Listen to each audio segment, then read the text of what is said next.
There's that stopping power, bro.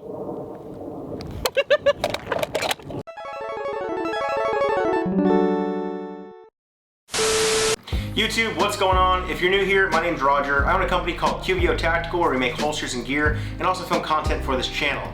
Today, I'm happy to bring you a quick little review on a gun I've had in my collection for the longest amount of time. It was actually my duty gun while I was a police officer here in Las Vegas, and I get a lot of questions about it.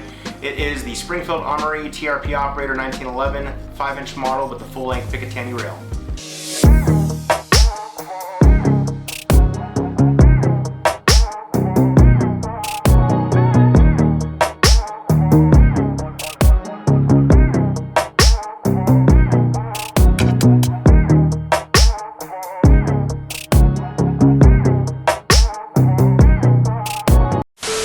Before we get started, I want to give a little bit of background about why I chose this particular firearm as my duty gun while employed as a police officer. So when I started with Las Vegas Metro back in 2003, I was actually a 19-year-old cadet. Las Vegas Metro used to have a cadet program which put you out on patrol, but you would handle non-violent crimes and take reports while assigned to a squad. It was really beneficial because you got to start your career at a very young age, which allowed you to retire early. With that being said, I was 19 years old, very young, very impressionable, and I was hanging around a variety of different police officers who had their own individual taste in firearms. Now, if you're familiar with the Las Vegas area, the Las Vegas Metro Range is actually located on the far end east side of town, actually at Sunrise Mountain. I was fortunate enough to live down the street from the range, and I went up there to train a lot. While spending a lot of time at the range, I got to try out a lot of officers' different firearms, and when I came across the 1911 platform, I immediately just fell in love. I could naturally just pick this gun up and start putting rounds exactly where I wanted them to go. Now mind you, at this time, I didn't have any idea about the whole old age debate about 9, 40, and 45. I just knew that when I picked up a 1911, pointed at my target, aligned my sights, and pressed off the rounds, my bullets went where I wanted them to go. And that's what sold me. When I tell people about the 1911 that I carried as a police officer, I get a lot of questions about the department and what guns they allow and don't allow for officers to carry. Back when I was with Las Vegas Metro, they had a roster of approved handguns. On that roster, as long as it was a 9, 40, or 45 caliber handgun, you could purchase that firearm with your own money and pass the qualification and use it as your duty firearm.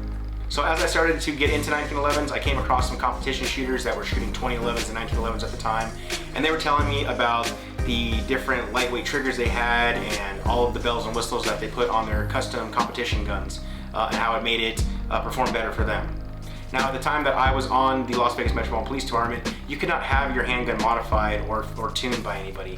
Everything that was done to the gun had to be done from the factory, and that kind of led me to going with the Springfield TRP Operator. So right out of the box, this Springfield TRP Operator 1911 comes with a full-length Picatinny rail, a 5-inch bull barrel, a skeletonized hammer and trigger with a 4.5-pound trigger pull, 20 LPI checkered front straps and back straps, a beaver tail safety in addition to an ambidextrous thumb safety. You will also get fully adjustable 3-dot tritium sights. So back in 2003, when I decided I wanted to go with a 1911, this was as close as I could get to a fine-tuned 1911 for duty use. So I actually went into the police academy at 20 years old, and my mother actually had to buy this gun for me to use in the academy and train with because I wasn't old enough to get it at the time. After acquiring this firearm, I immediately started looking at different holsters. We make holsters here at QVO, and we make a 1911 holster that fits and accommodates the 1911 with the full-length rail, no problems, nice and secure. However, we don't make duty holsters. The reason being, I honestly don't think there is any other duty holster brand that's better than Safariland. I've used them from 2003 until now in both the public and private sector, and in my opinion, I trust my life with Safariland, and I have yet to have any issues with them whatsoever. So when you go into the academy, you're issued duty basket weave gear, and your holster has to match. With that being said, I purchased the SLS style holster from Safariland in basket weave for my 1911. After graduating the academy and moving on to patrol, I switched over to nylon gear and purchased another holster from Safariland that accommodated my 1911 with a Surefire X200 and the SLS hood. At the time, the X300 did not exist, so I ran the best light that Surefire had at the time. Recently, I've started training with my 1911 again and bringing it out to the range, and in doing so, I upgraded the light to the Surefire X300 Ultra. I actually took off my old pressure pad that Surefire no longer makes. If any of you out there are Surefire gurus and know exactly what model number this pressure pad is, please let me know.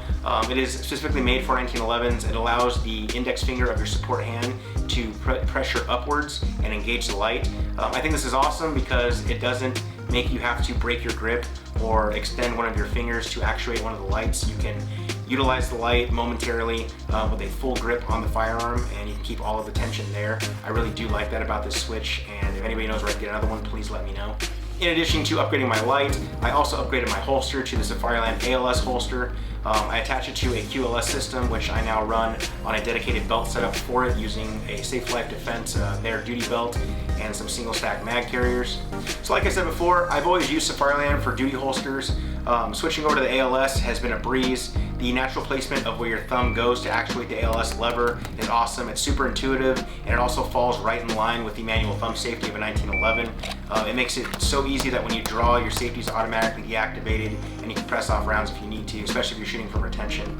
And then when placing the firearm back inside the holster, you can hear and feel the positive retention clip back into place with that ALS lever, grabbing onto the ejection port. .97, stand by. Really smooth system. I love it. ALS to me is the best way to go for duty style right now. If you guys are out there rocking different style holsters, I definitely recommend you check out the ALS system. I don't think you will be disappointed.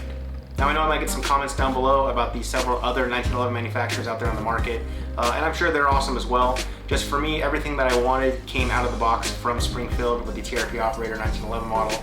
I know Springfield has recently come out with a gray version. It's also a 3/4 rail instead of a full-length rail, so I definitely want to check that out. I know they're coming out with different versions that will let you mount an RMR, and I know they have a 4-inch railed 9mm 1911, which I would definitely have to check out as well. So I am a huge fan of 1911s.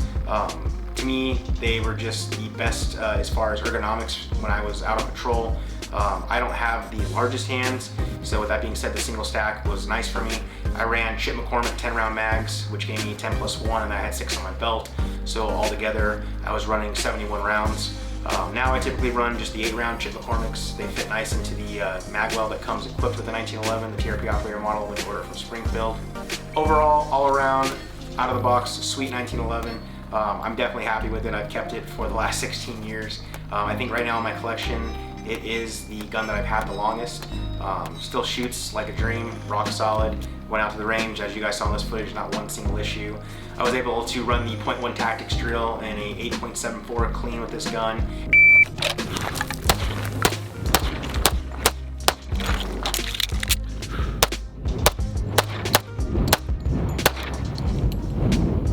Hey-oh, I think that's clean with an 8.74.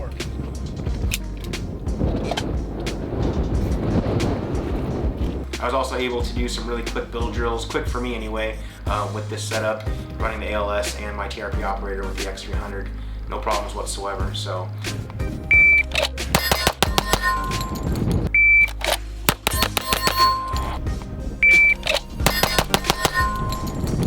if you guys are looking for a 1911 that comes pretty nicely fine-tuned out of the box, I definitely recommend you check out the TRP Operator. So yeah guys, that's it. A little quick review on the Springfield TRP Operator that I've had for the last 16 years. I hope you guys enjoyed the video. I get a lot of questions about this 1911, if I actually did carry it on duty. I did for a long time, and it ran strong, no issues whatsoever. I appreciate you guys checking out this video as always. If you like the video, please give us a thumbs up. If you're new here, please consider subscribing as we post several videos throughout the week. And as always, I'll see you in the next one.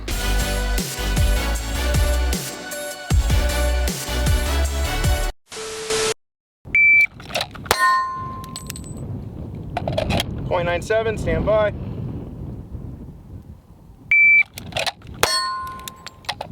.113, stand by.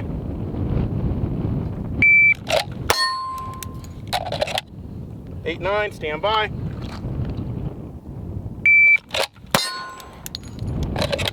.90, stand by. .95, stand by. And a miss. 1 second flat.